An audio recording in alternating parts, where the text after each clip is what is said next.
Okay guys, just a quick update.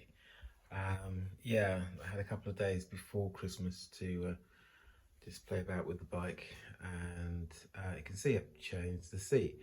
This is a mod inspired by Miguel. Um, I know he was looking at doing his seat, bought one in, and I saw his video that he was looking to attach it.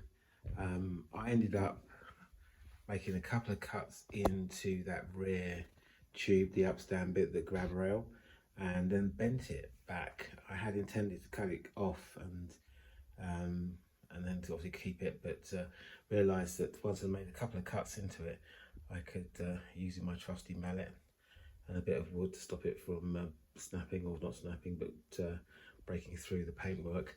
Kind of bent it all but flat so that underneath I can still feel the grab rail. I don't think this possibly just make it out. Oh, maybe not. Just about there. You can see the curve of it down there, and then mounted the rear light so that it's kind of visible, and also repositions the indicators so that they now kind of sit quite low but quite prominently once they're flashing. So yeah, so that's really the most recent mod. I think it's made a big difference to the style of the bike, that's for sure. It definitely is kind of pushing towards that cafe racer look. Had to reposition the bum bag. Now it's got the hump, I kind of sit back into that, so the sort of added function of the bum bag is now redundant for that reason. Also, it's because of the hump, I can now sit on that if and when I need to pedal. It gives me an extra bit of height, and yeah, so it makes pedaling a little bit more comfortable. What else? So yeah, the other thing I added, and again, I had it on my previous bike, which was a 20-inch commuting folding bike, which was a set of cameras.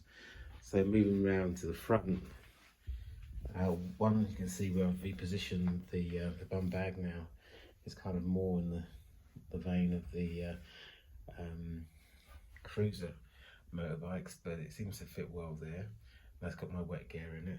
I've gone back to the poncho, and I've got inside the storage compartment, which is under the between the panels, a pair of very lightweight trousers that I can don on to keep my legs dry. Yeah, so the camera's now positioned here, front camera there. The screen is positioned there. Still got to work out how I keep that waterproof without making it look like it's covered in cling film, which it is. If I turn that on now, he said that will flashing hard into it a bit longer. Yeah, you can just about make out the cupboard in front, and what I tend to do, truth be told, is select it over more so to the rear. So I don't know if you can make out there my fingers doing a little dance there, and I use that as my kind of rear view. That just tells me who's directly behind me. So that yeah, they're really the two mods to the bike. I'm kind of allowing them, as I say, to bed in. As I say, sometimes you kind of do a mod and then you think, is it really working? Or you know, do you revert back? Reverting back on the seat would be more difficult, that's for sure, and I can't see why I would, because by comparison, I haven't got the seat at hand. The other seat, when you compare it, is quite limited, whereas this one's got a bit more support and a little bit more height as well. Marginal, but when you sit back on the hump, most definitely. So yeah, so that's kind of the piece to date. Did have to got a couple of punctures, unfortunately, even with the what's it called, the slime. I'm sure I would have had more, because the slime had kind of caught a couple of previous punctures but not shown themselves because the slime had intervened.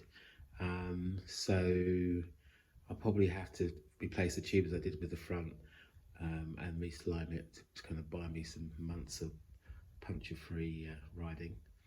What else? Yeah, I did have a period where I don't know whether I went through an oil select, but the brakes got covered in road oil, and I ended up actually changing the disc and the pads. I'm sure with the right expertise I could clean them even more efficiently and have then revived them. But after several attempts with Sapi liquid, with the spray-on fluid, copious cleaning, scuffing, they still didn't get back to normal. The front is now back to normal, but the rear, I think I'm going to have to go through. There you go. The rear, I'm going to have to go through the process of replacing the disc and the pads just to make sure it's back to full stopping power. So yeah, something else that came up was the juddering on the front that we described in an earlier video that Colin also identified. I should have pointed out that with the calipers, with the hydraulic calipers, they're still running on a mechanical, what's it called?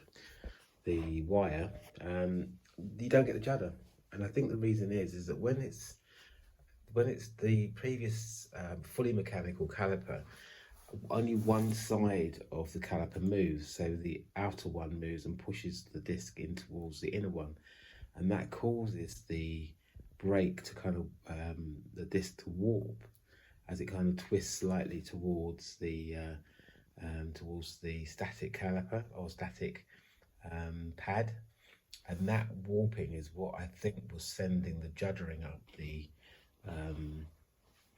suspension and up through the towards the handlebars, and I don't really get that now, so I'm still trialing that, but that might be the reason for the excessive juddering on the front suspension. What else? I think that's it really. So I thought I'd just show you the fitted seat and how it's affected the style of the bike. I do have to do a little bit more work, I think, on the mountings. I've riv nutted into the plastic that of base of the seat, and it seems to be holding. However, I'm not 100% sure that's going to have a longevity, so I might well take it off, attach a hard board by six fixing, and then attach that to the bike frame, just to make sure that I don't have a mishap, as will probably show itself on a long ride and suddenly you've got your seat flapping. I might also in the interim just bring one of these straps with me just in case, so that I've got a plan B should something untoward happen. But yeah, so that's really the I'm going to say new look of the bike. Finally, yeah, I did have an issue with my lights. The original switch, this one here, basically started to fail, so I had to press about 10 times before the light would come on, and I couldn't with any kind of certainty flash the lights, because again, I had to press it 2 or 3 times before the light would flash, and if you're kind of heading towards a hazard, that's 2 or 3 times seconds too long. So Colin, who I bought the bike through, Segway, he went back to the manufacturer for me, and they provided me with a replacement. It is functional. I must admit I would have preferred the original black, but it works, and that's the key thing. Safety first, so that was a good deal, so thank you, Colin, for sorting that out for me. So yeah, that's where it is. It's just the last piece really. The camera, as I say, is right on this corner, you can't see it, but I might actually put a bit of reflective. Let me roll the bike slightly forward. Picture 1,000 words. Oops. Yeah, there it is. Yeah, I might just put a bit of reflective yellow tape on there, just to bring driver's eyes to it, so that again, it's this piece around people do things with the thought of anonymity, but if they see a camera, then it could kind of gets them to reconsider actions, etc. That's the logic anyway. So yeah, so that's basically it, and I hope you enjoyed the update. Okay.